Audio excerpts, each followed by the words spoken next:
Hey, how you doing? Thanks for stopping by. I want to post a video real quick for those of you that are new to this or feeling a little overwhelmed. These days there's a lot of information out there in natural hair, which is a good thing, but if you're new, it could be hard to know where to start. So if you're new to this or you feel lost, this video is for you.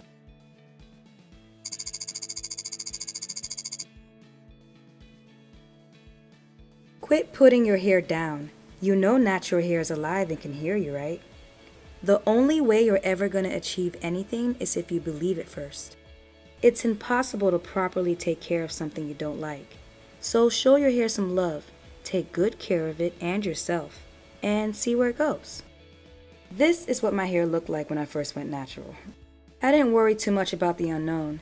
All I knew is that I would never knowingly put poison in my hair or scalp again. In fact, one of the first videos I ever put up was on the dangers of relaxers. When you first go natural or start something new, your mentality can make or break you. Natural hair is a crown that's much greater than just length. It can do anything, so use it as a form of self-expression and carve out your own style.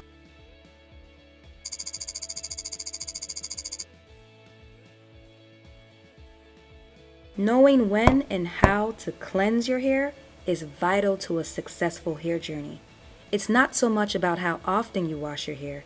What really matters is being consistent. Don't determine your wash day schedule based on what someone else is doing. Consistency is key. So create a schedule you know you can keep and be consistent with. Your wash day process is equally as important. There's a strong interest with fast wash days. But the reality is, if your hair has a tight curl pattern and dense, as it bulks up, your wash day process will get longer and longer. It doesn't have to take all day, but it's definitely not going to be under an hour. A great tip if you're fed up with long detangling sessions, keeping your hair as stretched as possible throughout the shampoo process is a lifesaver. I do that by putting my hair in twists and bantu knots throughout the whole process. So I wash a section of twists and put it back into bantu knots. My hair never gets a chance to shrink up too much and tangle. Just in case you're wondering, I have a full wash day once a month, and I manually cleanse once a week by scooping and spreading.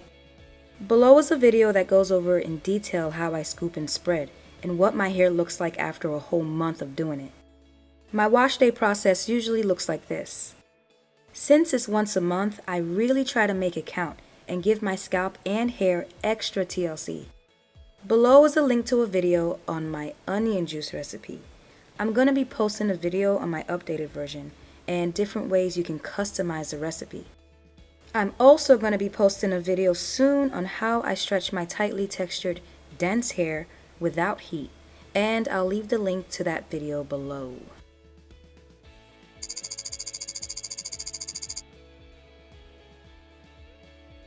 Our hair gets sad and dry when it feels neglected and needs some attention between wash days.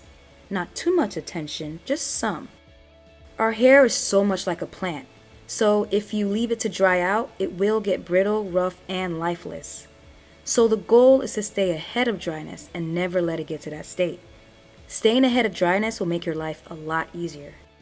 Everyone is different. Some of you may have to re-moisturize once or twice a week, or every 3 days or so. Below are links to 2 videos on how to keep low and high porosity hair happy.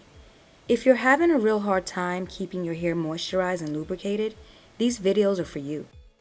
I keep my hair moisturized and lubricated by keeping it stretched, utilizing the power of sebum through scooping and spreading, and layering products properly based on what my hair likes, which for me is liquid oil.